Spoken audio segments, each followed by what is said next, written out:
Yes, in English. Okay, my name is Ron Wizlitsky. I Yes. lived all my life in Israel. I didn't grow up in Tel Aviv, but I lived, you can say, in a suburb called Herzliya. It's a 15 minutes drive from Tel Aviv.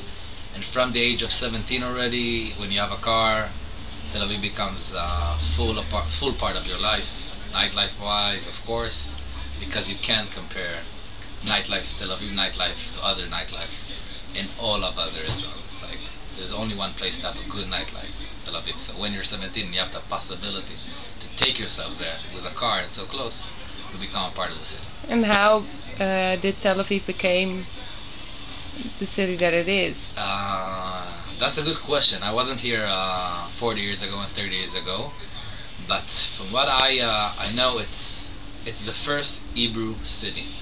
It's the first like urban real living in Israel was started here in Tel Aviv, long time ago, of course, but it started here. So eventually, when the main population flows to Tel Aviv through the years, the nightlife, the restaurants, everything builds faster and better in that city compared to other places around. Yes, Basically. but how is it in comparison to other cities? If you take the nightlife specifically, and you can compare it to other places else in Israel, if it's Jerusalem, if it's Haifa, the other big city, if it's Beersheba, all the other places have special things they offer that Tel Aviv can't offer. But in the end of it, Tel Aviv, it's no comparison to any place. No. I forgot the word in English. Not the vocabulary, not you can go everything you want, you can find in Tel Aviv. In Jerusalem and in Haifa and Beersheba, the other major cities in Israel, you can't really find everything that you want. It can't offer you everything. Tel Aviv offers you everything. Whatever you like, you can find in Tel Aviv. Would you ever leave Tel Aviv? Huh? Would you ever leave Yes. Tel Aviv Yes. for another city in Israel? I would live in Israel Yes. for a city? No.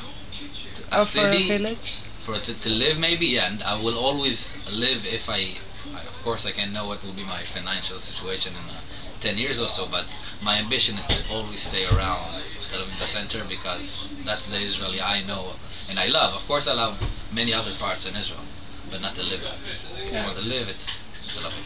Yeah. Other parts, of course, we didn't talk about. If we can take Jerusalem specific, the biggest city in Israel, it's very influenced by religion, and for that, How something I'm come? not attracted to. How come in Tel Aviv nobody talks about religion? Tel Aviv is very liberal Jewish part of Israel. It has no contact with any historical things in the Bible. It's maybe some stuff, but not as Jerusalem, not even close. And that's Haifa, Akko, other places that are mentioned in the Bible. So the religious people hadn't anything to look here to find in Tel Aviv. They went to the West Bank. They went to maybe Gaza Strip. Some of them had a lot of religious places. They went to Jerusalem, of course, many of them. But Tel Aviv has no mention of religion all over the years. So it never pulled that kind of a Jewish person. It pulled the more liberal, the more outgoing, that puts the Jewish part a part of him and lives a normal life that are not according to the Jewish religion. What do you think the rest of the country thinks of Tel Aviv?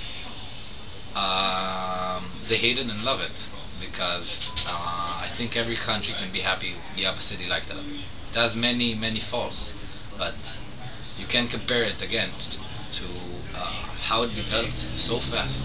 Israel specifically, what's amazing about this country more than everything, that in 70 years, 63, I'm not sure about it, 65 years, we build here something that, and I don't think anyone could imagine if you can compare it to many other countries that it took so many times to build them. So Tel Aviv is the model for that. It's like it shows how enlightened the Israeli people are, how developed we are, how we pushed and went towards the Western world and not towards religious radical part of what people think many times in the news, but that's very far from the truth in Israel. Yes. You can see as a journalist traveling in Israel, and many tourists that come here are very surprised because the news in many ways, not many, in all the ways, has many interests in what they say. So sometimes it's not so cool to say good stuff about Israel. That's the bad. You feel bad when you travel sometime in Israel. You need to explain to people that Israel is not all about war and fighting. It's a lot of fun too. Yes. And when I first asked you about the bubble, Tel Aviv, you said it's a bubble until you go in the army. Can you explain that? First of all, I think Tel Aviv is no exception to other big cities in the world. Less than Europe, but if you take the States, for example, New York, Los Angeles, Chicago, Yes. Houston, Texas, maybe, I don't know, but New York is the best example.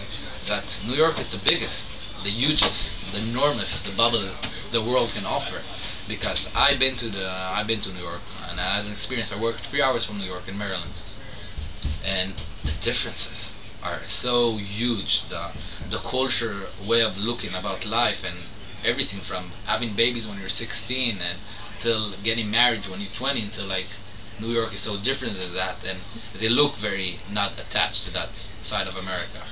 So that's a bubble by itself. But in Israel it blows, and it's for many people, because when you're 18, even if you lived all your life in the center and you weren't very mingled, socialized with other people from Israel, and most of the people you knew lived in Tel Aviv or in suburbs near Tel Aviv that are very the same way of behavement. In the army, you don't have, you always need to, it's your first time that you deal with it.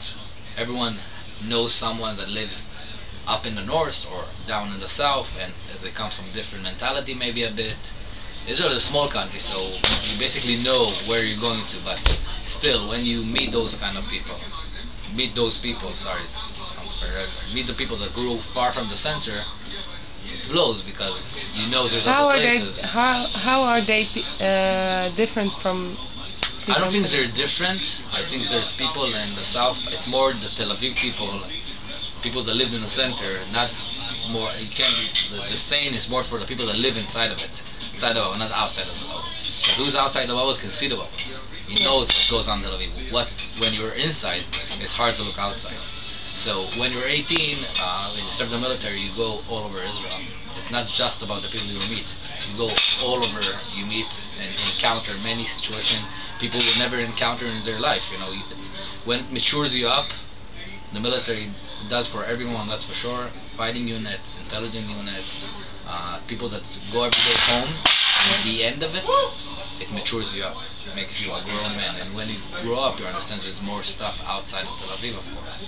So do you think a lot of young people escape to Tel Aviv for after the army? First of all, after the military in Israel, there's a thing, you travel a lot around the world. Many people goes like 40% go to South America and Central America, the other 40 go to Asia, India, Thailand, Singapore, all of the Asian countries, and other 20% stay and work, start their life, some do cross-country. Everyone travels, first of all. That's the first thing. Many of them stay outside because there's many businesses that usually grew up when they did the travel, when they started working in South Africa, in the States, in Australia. Some of them I can be really proud how they did it or how they started it. The way that they're most known for, they were selling on the carts in the malls.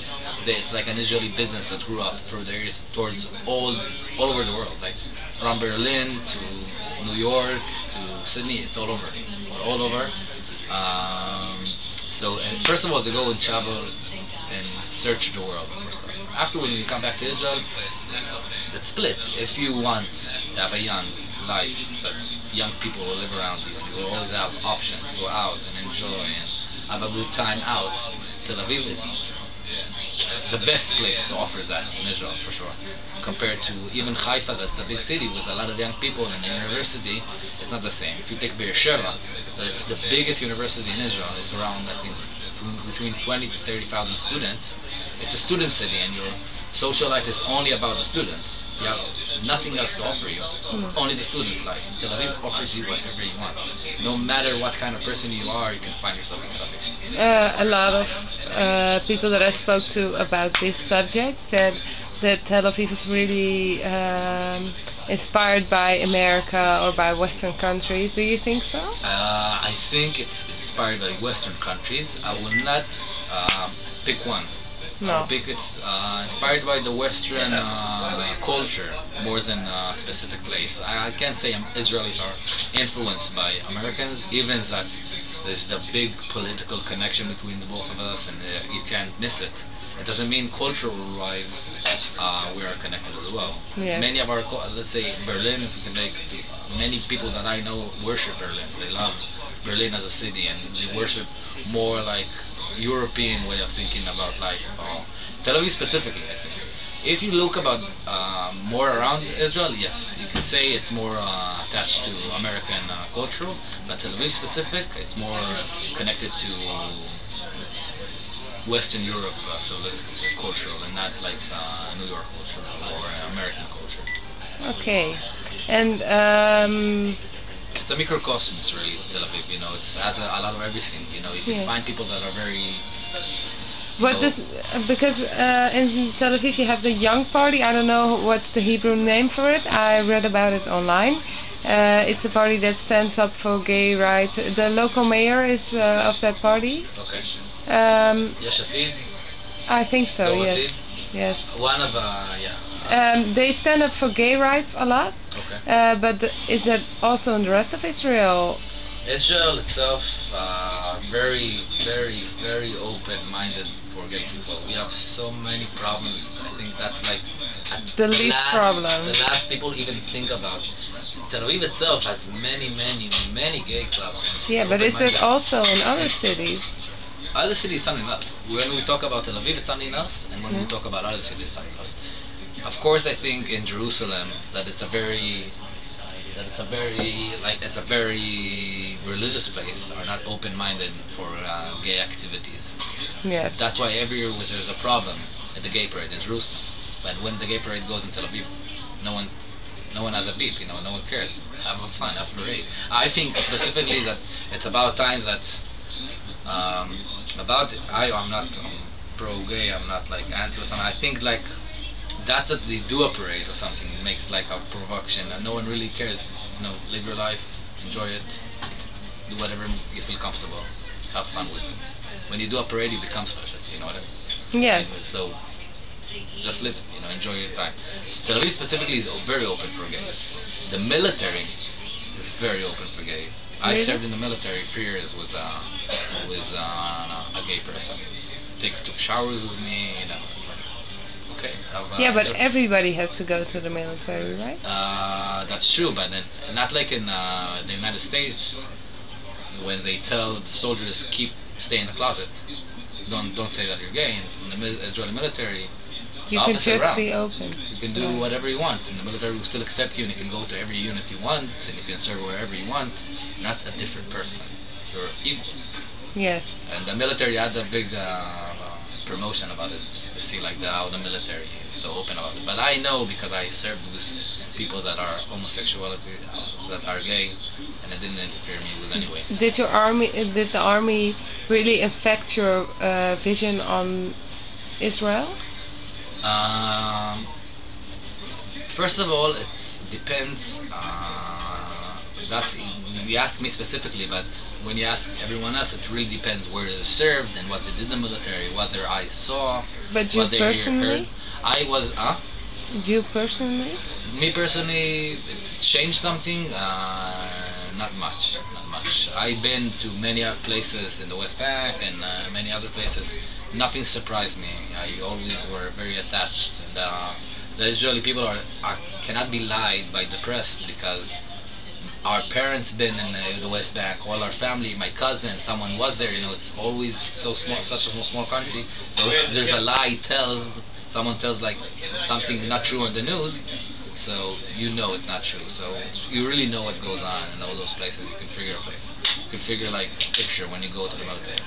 What the military does matures you very much. No matter where you are, you become from 18 to like I feel 27 sometimes, near 18 years old kids when I finished the military. And if you had the choice, would you? Not go to the military? Yes. If I had the choice and I knew that I didn't have to, this place will stay forever, my house, and nothing will happen, of course. It's 3 years I give to my country instead I give to myself. Yes. I don't give, I earn a lot from it as well, but I don't earn education that will take me somewhere in life, and I don't earn money that can give me opportunities. I just give 3 years pretty much for free.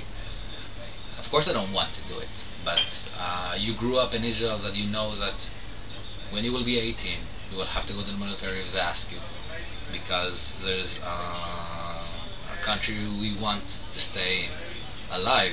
We want it to stay here, not for like 67 years. We want it to be the real state that my grandkids can live around, like too far from me.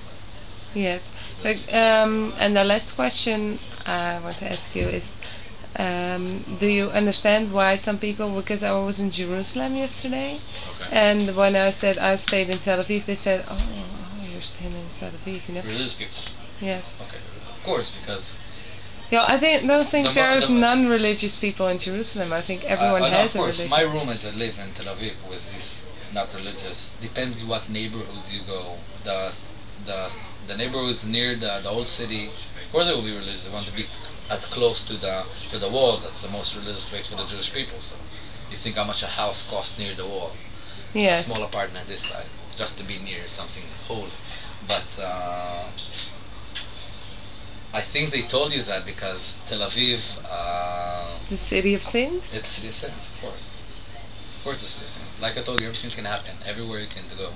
I read an article in one of the papers, they talked about nightlife in big cities, and they said, what's so good about Tel Aviv? You can have sex in the bathroom.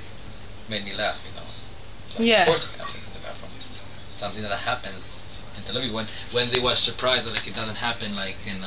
other big cities in Europe or in the States, I was surprised as well because I think it happens there as well. Of course. Of course it happens, but they said it, and I say it. That's what's so beautiful about the city. You can find everything you want to do, and in the end of it, you're sure to have fun. From food to clubs to bars to beautiful women, everything.